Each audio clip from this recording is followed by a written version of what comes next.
வணக்கம். இன்றைய அரசியல் ஆடுகளம் காண வந்திருக்கும் அனைவருக்கும் நன்றி. இன்னைக்கு முக்கியமான செய்திகள் என்னென்னு பார்க்க. ரஜினிகாந்த் விஜய் மோதல் முடிவுக்கு வந்தது சர்ச்சை. இன்னைக்கு ஆதவ் அர்ஜுன் மன்னிப்பு கேட்டார். நான் உங்களை அந்த மாதிரி சொல்லலை, நீங்கள் மனம் புட்பட்டு இருந்தால் மன்னிச்சுக்கோங்க அப்படின்னு. ரஜினி சார் அவர்களுக்கு நான் பதிவு பண்ணக்கூடியது, அப்படி உங்களுக்கு நான் சொல்ல வேண்டிய நோக்கம் வேறு, உங்களுக்கு வருத்தம் ஏற்பட்டிருந்தால் என்னுடைய வருத்தத்தையும் என்னுடைய மன்னிப்பையும் பகிரமாக நான் கேட்டுக்கொள்கிறேன். மன்னிப்பு கேட்க சொன்னது விஜய் தான். இந்த பிரச்சனை வந்த உடனே விஜய் கூப்பிட்டு அவர் கோவிச்சுக்கிட்டாருங்க, மன்னிப்பு கேட்டுருங்க, வருத்தம் தெரிவிங்க. ஆதவ் அர்ஜுன் சொல்லியிருக்காரு, என் மேலே தப்பு இல்லை. நாங்கள் ஆதவ் அர்ஜுனை நிறைய திட்டியிருக்கோம். இவர் திமுகவோட ஸ்லீப்பர் செல்லுன்னு எல்லாம் சொல்லியிருக்கோம். இவர் இவங்களோட ஆள், நம்ம திருமாவளவன் ஆள் அப்படின்லாம் சொல்லியிருக்கோம். ஆனால் இந்த விஷயத்தில் அவர் பக்கம் தப்பு இல்லையே. ஒருத்தரை தொடர்ந்து திட்டணும்னு அவசியம் இல்லை. ஸ்டாலினே பாராட்டி பேசியிருக்குமே நல்ல விஷயத்தில். ஆனால் நிறைய தடவை திட்டியிருக்கோம். ஏன்னா நிறைய தப்பு தான் பண்ணுவார். எப்போச்சும் ஒரு விஷயத்தில் அவர் பக்கம் நியாயம் இருக்கும், நாங்கள் பேசுவோம். அதே மாதிரி ஆதவ் அர்ஜுனை இந்த பிரச்சனையில் அவர் பக்கம் நியாயம் இருக்குது. அவர் பேசுனது தப்பே இல்லை, அவர் தாக்கி பேசலை. இருந்தாலும் விஜய் என்ன பண்ணிட்டாரு, மன்னிப்பு கேளுங்க. நான் என்ன கேட்குறேன், ரஜினிகாந்த் அவர்களே, நீங்கள் பேசுனீங்களே காக்கா கழுகுன்னு சொல்லி. இந்த குரங்கு ரொம்ப சேஷ்டை, ரொம்ப குறும்பு பண்ணுறது. அதே மாதிரி இந்த பறவைகளில் இந்த காக்கா ரொம்ப குறும்பு பண்ணுறது ஜாஸ்தி. காக்கா ரொம்ப நீங்கள் பார்த்தீங்கன்னா காக்கா ஒரு இடத்துலையே பார்க்கும். இந்த கழுகு இருக்கு இல்லையா, அது மேலே பறக்கும், எப்போது கீழே வரும். இந்த காக்கா இந்த புறா, இந்த குருவி, சின்ன சின்ன இடக்கெல்லாம் சும்மா போய் குத்துறது, இது பண்ணுறது, அந்த மாதிரிலாம் கரெக்டாக பண்ணிகிட்டே இருக்கும். அதுக்கு என்ன அர்த்தம்? யாரும் குறிப்பிட்டு பேசுனீங்க? விஜயை குறிப்பிட்டு தானே பேசுனீங்க. அன்னைக்கு யாரும் குதிச்சாங்களா? அன்னைக்கு நீங்கள் தானே கிண்டலாக பேசுனீங்க. நீங்கள் மன்னிப்பு கேட்டீங்களா? ஏதோ அவங்க பெருந்தன்மையில் மன்னிப்பு கேட்குறாங்க, மன்னிப்பு கேட்க வேண்டிய அவசியமே இல்லை, உங்கள் மேலே தான் தப்பு சொல்ல வேண்டியது தானே. என்னை யாரும் பயமுறுத்தினா இல்லை பயமுறுத்தலை. ஆரம்பத்திலிருந்தே திமுகவின் பக்கம் சேரக்கூடியவர் ரஜினிகாந்த். எல்லா கட்சிக்காரங்களும் தெரிஞ்சுக்காங்க. அதிமுக, பிஜேபி, விஜய் கட்சி எல்லாம் தெரிஞ்சுக்காங்க. ரஜினிகாந்த் எப்போதும் திமுகவுடன் சார்புடையவர். ஆரம்ப கட்டத்தில் எம்ஜிஆர் உயிரோடு இருக்கும்போது ஒரு பிரச்சனையில் அவருக்கு கசப்பான அனுபவம் ஏற்பட்டது. அதுக்கு காரணம் அவர் தான் தப்பு பண்ணார். நான் வெளியில் சொல்ல விரும்பலை. அவர் மீது மிகப்பெரிய தப்பு இருந்தது. எம்ஜிஆரிடம் கசப்பான அனுபவம் ஏற்பட்டது. உடனே எம்ஜிஆரை எதிரியாக நினைத்தார் ரஜினிகாந்த். ஆனால் ரஜினிகாந்த் மனநிலை பாதிக்கப்பட்டு சென்னையில் விஜய் ஆஸ்பத்திரியில் சேர்க்கப்பட்டார். அந்த நேரத்தில் எம்ஜிஆர்கிட்ட இருந்து ஃபோன் வந்தது. இவர் பயந்து போயிட்டார். முதலமைச்சராக இருக்கார், நமக்கு எதிராக இருக்கார். எம்ஜிஆர் அத்தனை வசதிகளையும் செய்து கொடுக்க சொன்னார். அவருக்கு பொண்ணு கொடுக்க மாட்டேன்னாங்க. எம்ஜிஆர் அவருக்கு நல்ல வருங்காலம் இருக்கிறது, பொண்ணு கொடுங்கன்னு சொன்னார். அவருடைய கல்யாண மண்டபம் பாதிக்கப்பட்டது. கல்யாண மண்டபம் ஓனரே இல்லை. அவர் ராமசாமி உடையாருக்கு சொந்தமான இடம் அது. அந்த இடமே யாருக்குமே எல்லாமே டூப்ளிகேட் ஓனருங்க. அக்பராபாத் என்று சொல்லக்கூடிய அந்த இடத்தில் இருக்கும் அத்தனை பேருமே டூப்ளிகேட் ஓனருங்க தான். அதுக்கு ஓனரே வேறு. என்கிட்ட அந்த வழக்கு வந்தது, பத்திரங்களை பார்த்தா, அதனால் சொன்னேன். அப்படி இருக்கும்போது ராமசாமி உடையாரை கூப்பிட்டு அவருக்கு விட்டு கொடுங்கன்னு சொன்னார். எத்தனை கோடி பெறும், இப்போ 100 கோடி ரூபா பெறும். இதை உங்களுக்கு விட்டு கொடுத்து அந்த கல்யாண மண்டபம் அனுமதியை கொடுத்தது யார்? எம்ஜிஆர். ஆனால் இவர் எப்போதுமே கருணாநிதிக்கு சாதகமாக இருப்பவர், சாதகமாக பேசுபவர். அது என்ன காரணம்னே தெரியாது. 1993 ஜெயலலிதா முதலமைச்சராக இருக்காங்க. இவருடைய பாட்ஷா படம் மிகப்பெரிய வெற்றி பெற்றது. அப்போது இவருக்கு அந்த அளவுக்கு தலைக்கு மேலே கர்வம் ஏறிச்சு. எல்லாம் உண்மை, நான் யாரையும் இது பண்ணி சொல்ல மாட்டேன். ரஜினிகாந்த் ரசிகர் இருந்தால் கோவிச்சுக்காதீங்க, உண்மை. உங்கள் ஆள் மேலே இருந்த சத்தனையும் கொட்டிடுறேன். 93 இவர் கர்வம் வந்தது. ஜெயலலிதாவே சாதாரண ஆள் நினைச்சார் ஒரு முதலமைச்சர். ஜெயலலிதா அவர்கள் தலைமையில் ஒரு இது கொடுக்குறாங்க, ஷீல்டெல்லாம். ஒரு நல்ல ஒரு சபை நாகரிகம் தெரிஞ்சிருந்தால் நீங்கள் ஒரு முதலமைச்சருக்கு முன்னாடி அன்னைக்கு தமிழ்நாட்டில் சட்டம் ஒழுங்கு கெட்டுவிட்டதுன்னு சொல்லலாமா? உங்களுக்கு பரிசு கொடுப்பதற்காக ஒரு முதல்வர் வந்திருக்காரு. அவரை வச்சுக்கிட்டே அவ்வளோ பெரிய ஆளாக நீங்கள் 93 ஒன்றுமே தெரியாது. இப்போ அரசியல்னால என்னன்னு நாங்கள் அப்போ இருந்தே உங்களை கவனிச்சுக்கிட்டு இருக்கோம். ஒன்றுமே தெரியாது. அன்னைக்கு வந்துக்கிட்டு ஜெயலலிதா வச்சுக்கிட்டே அரசியலில் சட்டம் ஒழுங்கு கெட்டு விட்டது. மணிரத்னம் டைரக்டர் மணிரத்னம் வீட்டில் ஏதோ ஒரு பெட்ரோல் குண்டு ஒருத்தன் வீசிட்டான். உடனே தமிழ்நாட்டில் சட்டம் ஒழுங்கு கெட்டு விட்டதுன்னாரு. யார் சும்மா இருப்பாங்களா? அதிமுக தொண்டர்கள்லாம் அவர் திட்டினாங்க. உடனே கோபத்தில் வந்து 96 இந்த சமூக விரோதிகள் கூட்டத்துக்கு ஆதரவாக பேசினார். சன் டிவியை வச்சு ஊரை ஏமாற்றி ஜெயலலிதா அதை பண்ணாங்க இதை பண்ணாங்கன்னு ஊரை ஏமாற்றி ரஜினிகாந்த் குரல் கொடுத்தார். எல்லாருக்கும் தெரியாத சரித்திரம் ஒன்று உண்டு. 96 இவர் குரல் கொடுத்தவுடன் மிகப்பெரிய அளவுக்கு ஓட்டு போட்டு இவங்க ஏடிஎம்கே தோத்தது. ஆனால் எல்லாருக்கும் தெரியாத ஒன்று சொல்கிறேன். 1 வருடம் 2 வருஷத்தில் 97 கோயம்புத்தூரில் குண்டு வெடித்தது. கோயம்புத்தூரில் குண்டு வெடித்ததற்கு முழு காரணமே கருணாநிதி அவர்கள் தான்.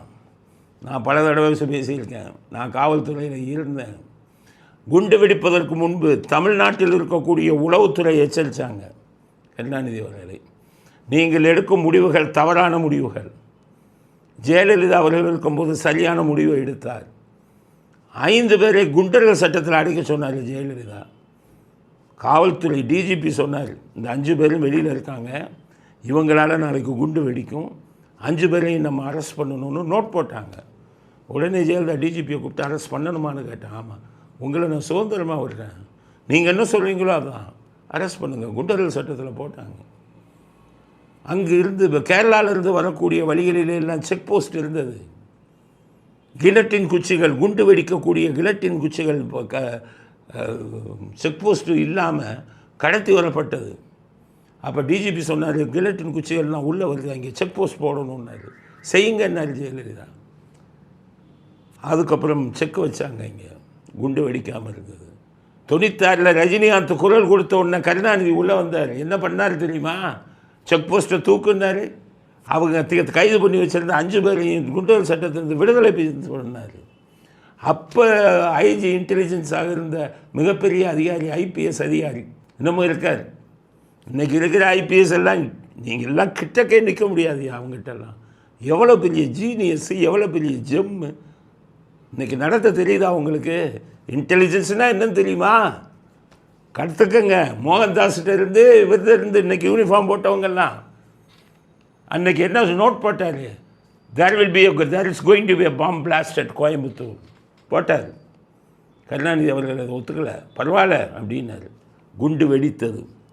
அத்தனை பேரும் கருணாநிதிக்கு எதிராக மக்களின் மனநிலை மாறியது. அந்த டைமில்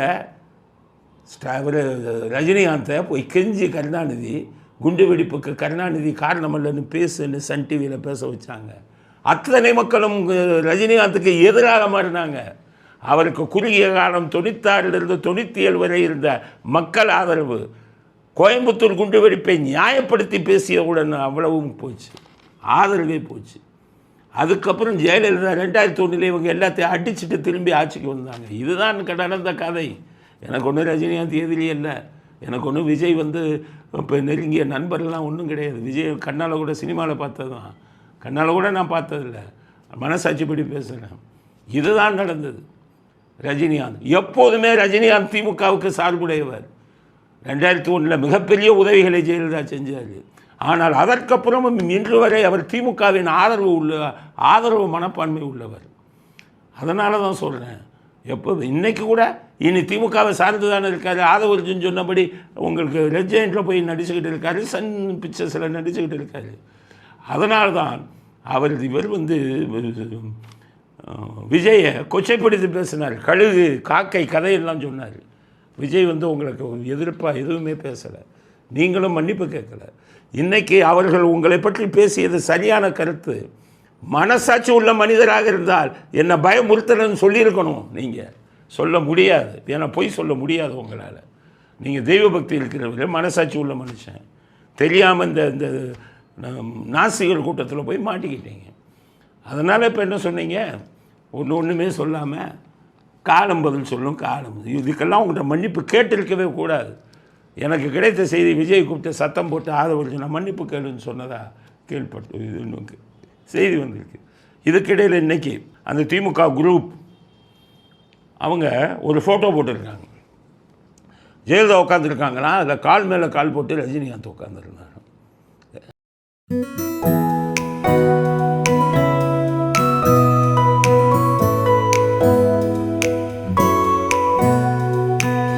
விஜய் வந்து இப்படி கை கட்டிட்டு இருந்தார்.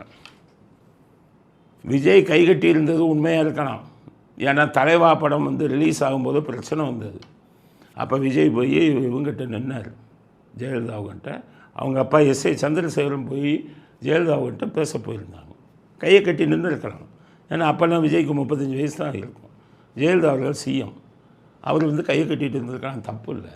ஆனால் ரஜினிகாந்த் அவர்கள் ஜெயலலிதா முன்னாடி கால் மேலே கால் போட்டதாக போட்டிருக்காங்க. அது இல்லவே இல்லை. அந்த அளவுக்கு அவருக்கு தைரியமும் கிடையாது. ஜெயலலிதா மேலே முன்னாடி கால் மேல் கால் போட்ட அளவுக்கு ரஜினிகாந்துக்கு என்றைக்குமே தைரியம் வந்ததில்லை. அதனால் இப்போ அதை போட்டுக்கிட்டு அவர் பெரிய ரொம்ப இது உள்ளவர். ஜெயலலிதாவை எதிர்த்தார். ஜெயலலிதாவெல்லாம் எதிர்க்க முடியுமா? உங்களுக்கு சக்தி இருக்குமா? 96 ஒரு வருஷத்திலே உங்களுடைய அத்தனை இதுவும் போயிடுச்சா? ஜனங்களுக்கு தெரியாத. அதனால் சொல்கிறேன், ஆதவர்ஜுன் மன்னிப்பு கேட்டு விட்டார். ஓகே, எங்களுடைய கருத்து மன்னிப்பு கேட்க வேண்டிய அவசியம் இல்லை. ரஜினிகாந்த் மனம் தான் தப்பு. மனம் திறந்து பேச தெரியாதவர், தைரியமாக கருத்தை சொல்ல தெரியாதவர் எதுக்கு பொது வாழ்க்கையில் வரீங்க? பேசாதீங்க. அவர் சொன்னபடி போய் சன் பிக்சர்ஸ்ட்டையும் ரெட் ஜெயண்ட்டையும் போய் உட்காந்து நீங்களும் கமலஹாசன் அவங்க புகழ் பாடிட்டு உட்காந்துருங்க. நீங்கள் தான் கடைசி ஜெனரேஷன். ஏஐ வந்துருச்சு. இனி திரைப்படம் உலகமே அவுட்டு. இனி வருங்காலத்தில் ஹீரோ சூப்பர் ஸ்டாரு இது எதுவுமே கிடையாது. இப்போவும் நீங்கள் இருக்கும் வரை உங்கள் மரியாதையை காப்பாற்றிக் கொள்ளுங்கள். திமுகவுக்கு ஆதரவாக நீங்கள் குரல் கொடுத்தால் திமுகவுக்கு எதிரான அத்தனை பேரும் உங்களுக்கு எதிராக இருப்பாங்க. படம் ஓடவே ஓடாது. அதனால் வந்து உங்களுடைய இதை காப்பாற்றிக்கிட்டு நடுநிலைமையாக இருங்க. இவங்களுக்கும் கமலஹாசனுக்கு என்ன வைத்தறிச்சல்? நம்மெல்லாம் கட்சி ஆரம்பித்தோமே, போனி ஆகலையே, நம்ம ஆட்சிக்கு வரணும்னு நினச்சோம், போனி அந்த விஜய் வந்து சாதித்து விட்டாரே அப்படிங்கிற வைத்தறிச்சல் தான் இவருக்கும் கமலஹாசனுக்கும். அதன் அடிப்படையில் தான் நீங்கள் பேசுகிறீங்க. பேசுங்க, ஆனால் திமுகவுக்கு ஆதரவாக பேசாதீர்கள். திமுகவுக்கு ஆதரவாக பேசினால் திமுகவுக்கு எதிரான அத்தனை பேரும் உங்களுக்கு எதிராகத்தான் செயல்படுவார்கள் அப்படிங்கிறத ரஜினிகாந்துக்கு செய்தியாக சொல்கிறேன். கேட்டால் கேளுங்க, கேட்கலன்னா போங்க, எங்களுக்கு என்ன இருக்குது? நாங்கள் பொதுவான ஆளுங்க, பொதுவான கருத்தை தான் சொல்கிறோம். திருத்தி கொள்ளுங்கள் அப்படிங்கிறத இன்றைக்கி நடந்ததில்லை. இதில் இப்போ இன்றைக்கி இதில் ஆதவர்ஜுன் இன்னொன்று பேசிட்டார். ஒரு முக்கியமான விஷயமா என்னென்னா, அதிமுக அந்த என்டிஏ கூட்டணிக்கு இவங்களுக்கு நடந்த பேச்சுவார்த்தை நடந்தது. அதில் 90 சீட்டு விஜய்க்கு கொடுத்து உங்களை முதல் 2 வருஷம் முதலமைச்சர் ஆக்குறோம்னு சொல்லியிருக்காங்க. நாங்கள் ஒத்துக்கல அப்படின்னு சொல்லியிருக்கு ஆதவர்ஜுன். நம்ம அண்ணனுக்கு பல்வேறு சொல்றாங்களே ஆஃபர்லாம் கொடுத்தாங்க. 50-50, நீங்க 90 நான் 90, நீங்க முதலமைச்சர் 2.5 வருஷம் நான் முதலமைச்சர் 2.5 வருஷம், எல்லா ஆஃபரும் கொடுத்தாங்க. அப்ப அண்ணன் சொன்ன ஒரே வார்த்தை எங்க கிட்ட, எனக்கு ஆஃபர் தேவையில்லை, தமிழக மக்களுடைய உண்மையான நம்பிக்கையை, என்றைக்கும் தமிழக மக்களுடைய நம்பிக்கையை நான் உருவாக்கக்கூடிய அரசு, மத சார்பற்ற சமூக நீதிக்கான அரசை உருவாக்கக்கூடிய ஒரு வலிமையை தமிழக வெற்றி கழகம் உருவாக்கும் சொன்னது எங்களுடைய தலைவர் விஜய் அவர்கள். நான் என்ன சொல்றேன், ஆரம்ப கட்டத்திலேருந்து நான் என்ன சொன்னேன்னா, முதல் தடவை யார் புது கட்சி ஆரம்பித்தாலும் தனியாக நின்று பலத்தை நிரூபிக்கணும்னு நான் சொன்னது உண்மைதான். ஆனால் 90 சீட்டை கொடுத்து முதலமைச்சராக 2 வருஷம் ஆக்குறேன்னு ஒத்துருந்தா விஜய் ஒத்துக்கொண்டு இருக்கணும். நீங்கள் ஒத்துக்கொள்ளாதது தப்பு. ஏன்னா ஒரு பெரிய ஈவில் ஃபோர்ஸ், தீய சக்தி, அவங்களுக்கு ஆட்சியை விட்டு வெளியில் விரட்டலைன்னா வருங்காலத்தில் தமிழ்நாடு நாசமாகும். தமிழருவி மணின்னு சொன்னபடி சுடுகாடாயிரும். இவர்களுடைய அநியாயத்துக்கும் அக்கிரமத்துக்கும் அளவே இருக்காது. மக்களுக்கு யார் காப்பாற்றுறது? பப்ளிக் சர்வெண்ட், கவர்மெண்ட் சர்வெண்ட்டுன்னு சொல்லக்கூடிய அத்தனை அதிகாரிகள் அவங்க காலில் விழுந்து கிடக்காங்க. மனசாட்சி அடகு வச்சு மக்களை கொடுமைப்படுத்துவாங்க. அதனால் இந்த தீய சக்தியை அடக்குவதற்காவது நீங்கள் அங்கே சேர்ந்து ஒரு 2.5 வருஷம் முதலமைச்சர் ஆக்கி இந்த தீய சக்திகளை நீக்கிவிட்டு அதுக்கப்புறம் நீங்கள் அரசியல் பண்ணியிருக்கலாம். அதனால் நீங்கள் அதை ஒத்துக்கொண்டு இருக்கலாம்ங்கிறது நம்முடைய கருத்து. அதனால் இப்போ கூட்டணி உங்களுக்கு ரொம்ப வீக்காக இருக்குது. அது எந்த அளவுக்கு இந்த தீய சக்திக்கு உதவியாக இருக்கும் அப்படிங்கிறது போக போகத்தான் தெரியும். இப்போ தீய சக்தியோட கூட்டணியில் எல்லாம் சேர்ந்துட்டாங்க. ஏன்னா அவங்க வெளியில் வந்தால் விஜய் பக்கம் வரவேற்க ஆளே இல்லை. என்டிஏக்கு அவங்க போக முடியாது. ஏன்னா அவங்க பாஜக எதிர்ப்பு கொள்கை உள்ளவங்க. வேறு வழி இல்லாமல் இவர்கள் கதவு மூடினதுனால அங்கே போகிறாங்க. கம்யூனிஸ்ட்டு 5 சீட்டை வாங்கிட்டு போயிட்டாங்க, சிஏ கூட்டிட்டாங்க. இடது கம்யூனிஸ்ட்டும் 6 சீட்டுக்கு பேசிட்டு போக போகிறாங்க. திருமாவளவனையும் பேசி முடிச்சுட்டாங்க. ஆக ஜாதி இவங்க எல்லாத்தையும் கம்யூனிஸ்ட்டு வந்தாலுமே எந்த தொழிலாளனும் ஓட்டு போட மாட்டான். தூய்மை பணியாளர்கள் ஓட்டு போட்டுருவீங்களா? கம்யூனிஸ்ட்டு வந்து உங்களுக்கு போனால் கம்யூனிஸ்டுக்காரன் ரூபா வாங்க ஆரம்பிச்சிட்டான். கம்யூனிஸ்டுக்காரன் கொள்கை வேதாந்தத்தெல்லாம் தூக்கி போட்டான். நல்ல கண்ணு இருந்த கம்யூனிஸ்ட் இப்போ இல்லை. அதனால் எந்த தொழிலாளனும் கம்யூனிஸ்ட் இருக்காங்கிறதுக்காக திமுகவுக்கு ஓட்டு போட்டுறாதீங்க. தொழிலாளர் விரோத அரசு. அரசாங்க ஊழியர்களை உங்களை ஏமாத்துனது தெரியுமில்ல. அதனால் தொழிலாளர் விரோத அரசு. இவங்க எத்தனை பேர் போராடி இருக்கீங்க. சத்துணவு ஊழியர்கள் போராடினீங்க, நர்ஸுங்க போராடினீங்க. அத்தனை தொழிலாளர்களுக்கும் சொல்கிறேன், கம்யூனிஸ்ட் கூட்டணி திமுகவுடன் சேர்ந்தார்கள் அப்படிங்கிற காரணத்தை வச்சு தீய சக்திக்கு மறுபடியும் ஓட்டு போடாதீங்க. அதுதான் என்னுடைய கருத்து. அதனால் கூட்டணி எப்படி வேணாலும் அமைச்சுக்கோங்க. மக்களுடைய இது வந்து வெறுப்பை நீங்கள் வந்து இது பண்ண முடியாது. அந்த வெறுப்பு வந்து உங்களை நிச்சயம் ஆட்சியை விட்டு தூக்கி எறியும் அப்படிங்கிறது அடுத்த கட்ட கருத்து. இஃப்தார் நோன்பு, விஜய் போய் இஃப்தார் நோம்பில் கலந்துருக்காரு. இஸ்லாமிய அமைப்புக்கள்லாம் வந்திருக்காங்க. இந்திய தேசிய லீக் என்ற அமைப்பு எங்களுக்கு சீட்டே வேணாம், நல்லாட்சி அமையணும், நாங்கள் அவருக்கு ஆதரவு கொடுக்குறோங்கிறாங்க. கொடுங்க. திமுகவை தவிர யாருக்கு வேண்டாலும் ஆதரவு கொடுங்க. விஜய்க்கு கொடுங்க, என்டிஏக்கு கொடுங்க. திமுகவே வரவிடாமல் பார்க்க வேண்டியது இஸ்லாமியர்களின் கடமை. இந்த நாட்டை காப்பாற்றுங்க. இஸ்லாமியர்கள்ட்ட கேட்குறேன், உங்கள் இந்த பிஜேபி பேர் சொல்லி உங்கள் ஓட்டை வாங்கி ஆட்சிக்கு வந்து நல்லதையாக செய்கிறாங்க. யோசிங்க. இஸ்லாமியர்கள் எத்தனை பேர் பணத்தை கொள்ளையடிச்சுக்கிறாங்க. நாட்டு மக்கள் பணத்தை. அநியாயம், அராஜகம், சட்டம் ஒழுங்கு சீர்கெட்டு போகுது. இதெல்லாம் செஞ்சுக்கிட்டு இருக்காங்க. இதுக்கெல்லாம் காரணம் நீங்கள் இருக்கலாமா? இஸ்லாமிய பெண்களே சிந்தியுங்கள், இஸ்லாமிய இளைஞர்களே சிந்தியுங்கள். திமுகவுக்கு மட்டும் வாக்களிச்சிடாதீங்க. நாடு கெட்டு போகும். மற்ற மக்களை நீங்கள் தான் காப்பாற்றணும். சிறுபான்மையினர் வாக்குகளை வச்சு தான் அவங்க ஜெயிக்கிறாங்க. நல்லது செய்யட்டும். நானும் சேர்ந்து ஓட்டு போடுறேன். நல்லதாக செஞ்சாங்க. ஸ்டாலினுக்கு நானே ஓட்டு போடுறேன். நல்லது செய்ய சொல்லுங்கள். நல்லதாக செய்கிறாங்க. கோடியாக கொள்ளையடிச்சு, சட்டம் ஒழுங்கு சீரழிஞ்சு, பெண்கள் பாதுகாப்பு கேள்விக்குறியாகி, மந்திரிகள் பூரா ஆயிரக்கணக்கான கோடியை கொள்ளையடிச்சுட்டு வெளிநாட்டில் முதலீடு செஞ்சுக்கிட்டு இருக்கான். இப்படி ஒரு ஆட்சியை நம்ம சப்போர்ட் பண்ணலாமா? இதுக்கிடையில் பார்த்தீங்கன்னா கோயம்புத்தூரில் வேலுமணிக்கும் செந்தில் பாலாஜிக்கும் போட்டின்னு இன்றைக்கி பத்திரிகையில் வந்திருக்கு. தினம் ஜூனியர் வேடனில். எதில் போட்டி?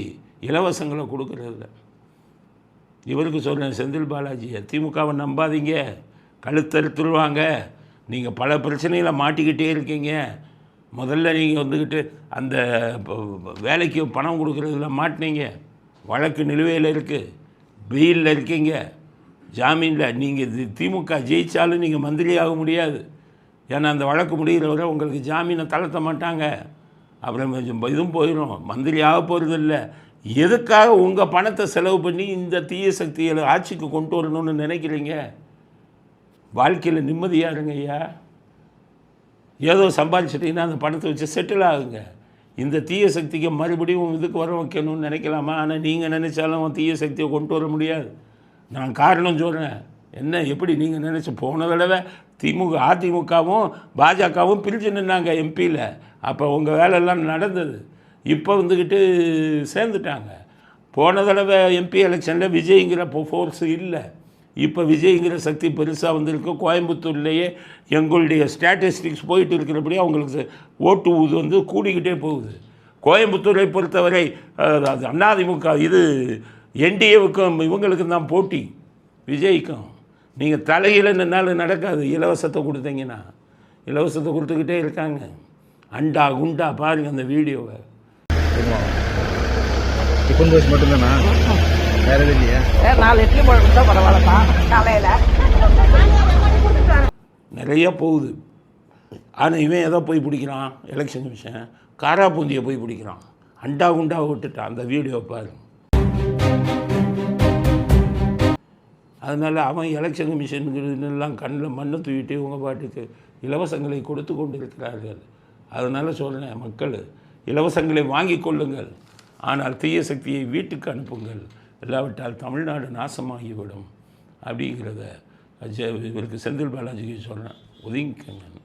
செந்தில் பாலாஜி அன்னைக்கு வாயை திறக்கலை, இன்றைக்கி வந்து வாயை திறந்துட்டார். சிபிஐக்கு போனேன், என்ன நடந்தது அப்படின்னு சொல்கிறார். சிபிஐயில் வந்து என்ன கேள்வி கேட்டாங்கங்கிறத நான் வெளியில் சொல்ல முடியாது, நான் என்ன பதில் சொன்னோன்னு சொல்ல முடியாதுன்னு சொல்கிறேன். 10:30 மணிக்கு வர சொல்லியிருந்தாங்க. நான் 10:15 போயிருந்தேன். திரும்ப ஒரு 5 மணிக்கு நிறைவு பெற்றது. கேள்விகள் எண்ணிக்கை என்னங்கிறது பார்க்கல. அதான் சொன்னேன் நான், விசாரணைக்கு முன்பு சொல்லப்பட்ட கேள்விகளும் அதற்கான பதிலும் சொன்னால் சரியாக இருக்காது. எங்களுக்கு கிடைத்தது முதல் ரவுண்டு முடிஞ்சு போச்சு. அதாவது விஜய் அவர்கள் சொன்ன குற்றச்சாட்டு இருக்குல்ல, அதன் அடிப்படையில் கேள்விகளை கேட்டிருக்காங்க. அப்போ முடிஞ்சதுக்கப்புறம் இவர் சொன்ன பதிலெல்லாம் ரெக்கார்ட் பண்ணிட்டாங்க. இன்னும் ஒரு சில நாள் டைம் எடுக்க போகிறாங்க. அந்த டைமில் விஜய் சொன்ன குற்றச்சாட்டுக்கும் இவர் சொன்ன பதிலுக்கும் என்னென்ன முரண்பாடு இருக்குதுன்னு வச்சு அந்த முரண்பாடுகளின் அடிப்படையில் மறுபடியும் கேள்வி கேட்க கூப்பிட போகிறாங்க. மறுபடியும் கேள்வியிலேயே துளைப்பாங்க. இது சிபிஐ மட்டும் வெளிநாடு பாணி, FBI இவங்களுக்கு உண்டு, அமெரிக்கன் போலீஸு, ஸ்காட்லாண்ட் யார்டு, அந்த ஸ்டைல்.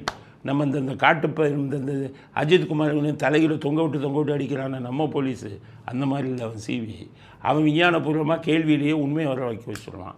இவன் கம்பியை எடுத்துக்கிட்டு அடிப்பான், காலை பிடிச்சிக்கிட்டு இழுப்பான், பிள்ளை பூச்சியை போய் வயிற்றில் விடுவான். இப்படி தான் இவனுக்கு கேள்வி கேட்கவே தெரியாது. சிபிஐ வந்து வெளிநாடு டைப்பில் இப்போ கேள்விகளாலேயே உண்மையை வர வச்சுருவாங்க. இப்போ அதுக்காக அடுத்த செட்டு கேள்வி அவங்ககிட்ட ரெடி ஆகிட்டு இருக்குது. மறுபடியும் செந்தில் பாலாஜியை கூப்பிட்டு அந்த கேள்விகளுக்கெல்லாம் கேட்பாங்க. கேட்டுட்டு அவங்களுடைய கருத்தை யார் மேலே என்ன தப்புங்கிற ஃபைண்டிங்கை சுப்ரீம் கோர்ட்டில் கொடுத்துருவாங்க. அதனால் மறுபடியும் ஒரு இதுக்கு போக வேண்டியது வரும். இந்த பிரச்சனையில் அவர் தப்புவது கடினம். அவருக்கு சொல்கிறேன், ஒழுங்காக ஒதுங்கி நிம்மதியாக வாழுங்க. இவங்களை நம்பாதீங்கிறேன். ஜெயலலிதா அவர்கள் உங்களை காப்பாற்றுவாங்க, இவங்க காப்பாற்றவே மாட்டாங்க. இவங்க தப்புனா உங்களை காட்டி கொடுத்துருவாங்க. அங்கே அத்தனை கோஷ்டி இருக்குது அவங்க திமுக உள்ள. இதெல்லாம் உங்களுக்கு தேவையில்லை. அதனால் இந்த எலெக்ஷனில் எந்த வேலையும் செய்யாதீங்க, ஒதுங்கிடுங்க, மக்கள் முடிவு பண்ணட்டும் அப்படிங்கிறது அவருக்கு என்னுடைய இதுவாக அறிவுரையாக சொல்ல விரும்புகிறேன். அதனால் மேற்கொண்டு நீங்கள் இது பண்ணாதீங்க, இந்த தீய சக்திகளுக்கு சப்போர்ட் பண்ணாதீங்க. இந்த பிரச்சனையிலிருந்து நீங்கள் மீண்டு வர்றதுக்கே பல ஆண்டுகள் ஆகும் அப்படிங்கிறத அவருக்கு நம்முடைய கருத்தாக பதிவு செய்ய விரும்புகிறோம். 234 தொகுதியிலையும் நான் நிற்கிறதா நினச்சி வேலை பார்க்கணுங்கிறாரு ஸ்டாலின். அப்போ 234 தொகுதியிலையும் இவர் நின்னா ஜெயிச்சுற மாதிரி பேசுகிறாரு. முதல்ல நீங்கள் ஒரு தொகுதியில் நின்று ஜெயிக்கணும்ல. கொளத்தூர் நின்னீங்களே, அதை நின்று ஜெயிக்க பாருங்கள். நீங்கள் சொல்ல 234 தொகுதியிலே நான் நின்ன மாதிரி நினச்சிக்கங்கிறது எம்ஜிஆர் மாதிரியால் சொன்னது. அது உங்கள் கருணாநிதியாகவே சொல்லலை. ஏன்னா அவருக்கு தெரியும் இவருக்காக மக்கள் ஓட்டு போட மாட்டாங்கன்னு. எம்ஜிஆர் சொன்னார், நான் நிற்பதாக நினைத்து ஓட்டு போடுங்கன்னா அதே மாதிரி ஓட்டு போடுவான், கேண்டிடேட்டை பார்க்க மாட்டான். எம்ஜிஆர்னு ஓட்டு போட்டாங்க. அண்ணாதுரைக்கு கூட ஓரளவு அந்த செல்வாக்கு இருந்தது. அவருடைய பேச்சு, மேடை பேச்சு பல பேரை கவர்ந்தது. அதனால் அவர் சாகும்போது 15 லட்சம் பேருக்கு உண்ணான். கருணாநிதி சாகும்போது எத்தனை லட்சம் பேர் வந்தாங்க பாருங்கள். ஸோ அந்த அளவுக்கு ஆதரவை பெற்ற தலைவர்கள் இல்லை. அண்ணாதுரை இருந்தார், ஒத்துக்கிறேன். அதுக்கப்புறம் எம்ஜிஆர் இப்படி தான் இருந்தாங்க. ஜெயலலிதா அவர்களுக்கு கூட அவர் ஓரளவு எம்ஜிஆரை நெருக்கி இருந்தாங்க.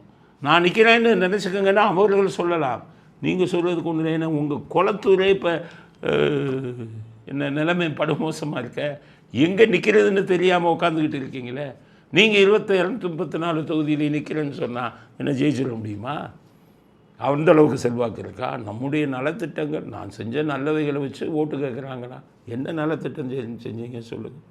சும்மா கஜானாவில் கடனை வாங்கிட்டு ஒரு ரேஷன் கார்டுக்கு 1000 2000 கொடுத்தீங்களே, அது என்ன சாதனையா?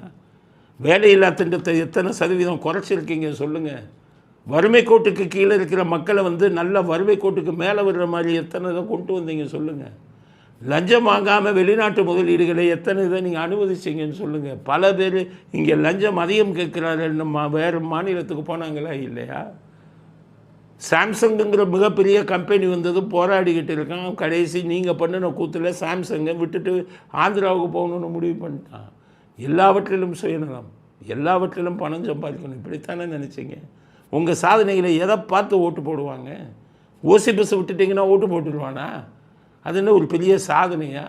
60,000 கோடி நஷ்டத்தில் ஓடிக்கிட்டு இருக்கிற போக்குவரத்து துறையில் ஓசி பஸ்ஸுன்னு விட்டிங்கன்னா எந்த மனசாட்சி உள்ள மனுஷனும் அது சாதனையாக ஏற்றுக்குவானா?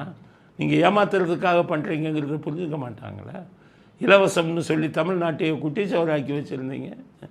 ஒரு டிஜிபி போஸ்ட்டை நிரப்புறதுக்கு இது கிடையாது. எந்த ஆட்சியிலாவது இது நடந்திருக்கா? ஒரு டிஜிபி போஸ்ட்டை போடாமல் இத்தனை வருஷங்களுக்கு இது பண்ணீங்கன்னு, எத்தனை மாதம்? இப்போ சுப்ரீம் கோர்ட் சொல்லியிருக்கான் மார்ச் 20ஆம் பேனல் அனுப்பியா மத்திய அரசாங்கத்தை போட சொல்லுன்னு இருக்காங்க.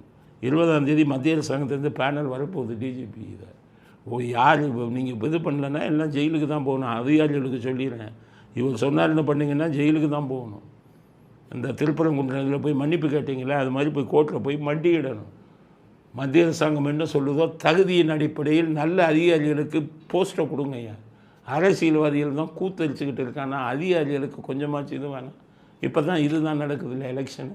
மனசாட்சிப்படி அதிகாரிகள் திறமையின் அடிப்படையில் முதல்ல ஒரு டிஜிபியை போட்டு தொலைங்க. பெண்களுக்கு பாதுகாப்பு இல்லை. 17 வயசு பொண்ணை பாலியல் பலாத்காரம் செஞ்சு கொலை பண்ணுறான். போலீஸ் ஸ்டேஷன் கூட்டிகிட்டு போனால் அடித்து கொலையே பண்ணிடுறான். அப்பாவிகளையும் ஏழை இளைஞர்களையும் போட்டு அடித்து கொலை பண்ணிக்கிட்டு இருக்கான். சட்டம் ஒழுங்கு சந்தி சிரிச்சுக்கிட்டு இருக்குது. காவல்துறை தத்தளித்து கொண்டு இருக்கிறது. காவல்துறை இவங்க வீட்டு வேலைக்காரன் மாதிரி வச்சுக்கிட்டு பண்ணிக்கிட்டு இருக்காங்க. ஐஏஎஸ் ஐபிஎஸ் அதிகாரிகள்லாம் சுயநலமாக நம்ம பதவியில் இருந்தால் போதுன்னு உக்காந்துட்டான். எங்கே உருப்பட நாடு? என்ன சாதனையை செஞ்சீங்க? நீங்கள் செஞ்ச சாதனைகள் தான் இது தான். இதை வச்சு தான் ஓட்டு கேட்க போகிறோம், அவ்வளோதான். இதை வச்சு எலெக்ஷன் வர மக்கள்கிட்ட சொல்லுவோம், நீங்கள் செஞ்ச தவறுகளையே அடுக்கி கொண்டு போவோம், அவ்வளோதான்.